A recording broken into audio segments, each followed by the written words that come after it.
Hello, everyone. I'm Dr. Laura Mock, DDS, and welcome to my YouTube page. This is my first video that I'm making, so hopefully we're all going to learn a lot and I'll have fun. And if I mess it up, then I'm just going to keep on going. No problem. So I'm going to introduce myself and then I'm going to tell you why I'm here. So I'm an Iowa girl. I was born and raised in Iowa, and I live in Iowa now on the eastern side. And that's where I practice as well and where I've been raising my children. I was born in the 70s, child of the 80s, and I was raised in a very traditional home, very conservative. I married very young and had some babies, and then finally went to dental school as a non-traditional student. I even had my third child while I was in dental school. And then after I graduated, my husband got deployed, and then we got divorced when he got back. But I am newly remarried after several years of being by myself. So yeah, I was a non-traditional student. I did start my dental program with like a 3-year-old and a 1-year-old. And then when I graduated, they were like 6, 4, and 2 or something like that. They were just babies. And that was an exciting adventure, but it was what I had to work with. Once I decided that I wanted to be a dentist, I was already a mom. So that was fine and great. And now I have owned my practice for almost 12 years. And with my remarriage, I have gained another daughter. So now our 4 daughters are 19, 17, 16, and 14. So yeah, they give us a lot of joy, and I am very much in love with my husband and my career and my children. And now I want to talk to you about why I am here. So less than a year ago, maybe 6 or 8 months, I was talking to some of my dental school classmate friends, and it came out that I have been having a lot of unkind thoughts about myself. So what I found is that I was saying things like, "You are the worst. You are the worst dentist on the planet. You might as well quit now." Or "You have cellulite on your stomach. You don't know how to control your weight. You're a terrible wife or a terrible mom." Things like that were just, even when I would just look at those, I'd be like, is that really true? But when your brain is feeding you that information, sometimes you end up just accepting it as accurate. And at the same time, what was happening besides those unhappy thoughts is that I was gaining weight. And not only that, but I was drinking a lot. And I would just say, "Oh yeah, I'm just going to have a glass of wine," but it was a lot of alcohol. No, I wouldn't call myself an alcoholic at any point in time. Just, it was more than what was ideal for my lifestyle and for my health.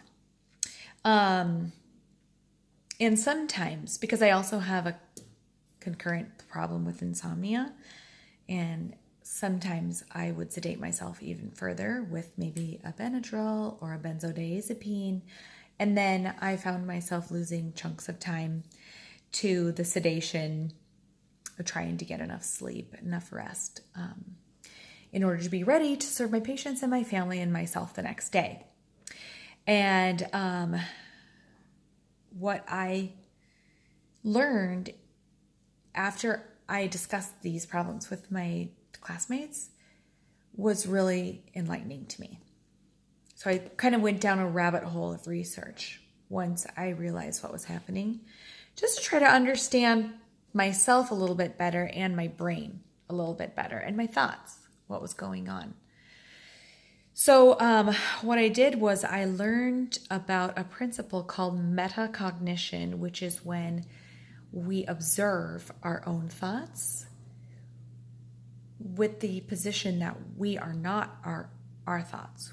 We are a spirit living in this body, and our thoughts are separate. They're created by our brain, which is a hunk of meat with electricity. So understanding that my thoughts are not myself helped me observe curiously what I was thinking instead of assuming that what I was thinking was accurate. So I just want to give a little bit of credit to the coach that I listened to. Her name is Brooke Castillo.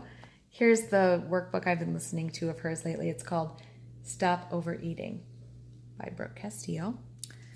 Brooke Castillo does have a free podcast if you are curious about listening to what I have heard.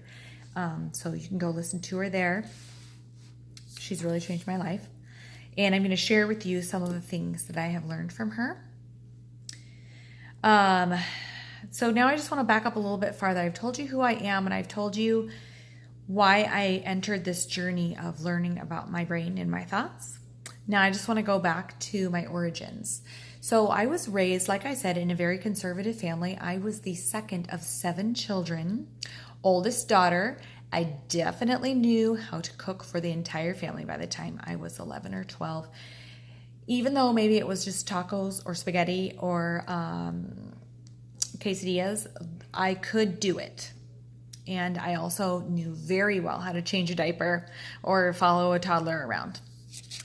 So we were low income. We did not have extra anything. And in fact, I got my first job when I was 14. Unfortunately, it was at Wendy's, the fast food restaurant. So I was surrounded then by scarcity of food at home. And then at Wendy's, there was a lot of unhealthy food, including free pop. So, pop, I'm an Iowa girl, so everybody else would call that soda or Coke. But in my mind, that's pop. And also at home, my parents really struggled to get us all fed. My dad was unemployed for many of the years that I was growing up, and so my mom had a job at the mall in retail, and then she would do this thing to get our food called blood sucking. That's what she called it, and it was basically when she would go and sell her plasma, and back then it was a while ago, so she would sell it for $20, and then she would take her $20 in cash, drive to Aldi, which back then was called by my parents grocery purgatory. In other words, it wasn't trendy like it is now, but it was still cheap. And she would get as many groceries as she could there. Then she would stop at this one place where they would give her free day-old bakery, and then she would come home, and that was what we would have to eat. So it was not healthy. The Wendy's food was not healthy. The Aldi food and the day-old bakery. It was all very carb heavy, very sugar heavy. And this is how I grew up. So basically, by the time I hit puberty, I was overweight. And from that time until now, I have either been overweight or I've been obsessively, compulsively counting my calories to try to keep the weight down. Of course, there was also the 90s low-fat craze, which did not help at all, because then what I learned was that I should be eating as little fat as possible and going ahead and eating like licorice or white rice or Snackwells. Which, if you're a child of the 80s, you will definitely remember Snackwells. Those got popular in the 90s. And this was when I was coming of age and I wanted to be attractive.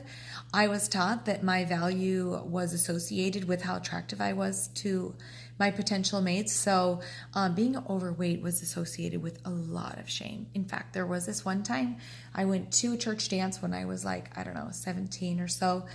I got to dance with my crush. I will not tell you what his name was, but I was very excited. And then later I found out that he went back to all of his friends and he told them all that I was squishy all over. And I can't tell you the amount of shame that I felt from that. Not only, I was a woman. I had a woman's body at that point. I was soft. I'm made to be soft, but also I was ashamed that I knew that I weighed more than ideal. I knew that I had thin friends and I was not thin. So I entered my adulthood like this, and I had my babies like this. And then basically the first time I lost a significant amount of weight and became a healthier person was after I got divorced. So this would have been my early 30s.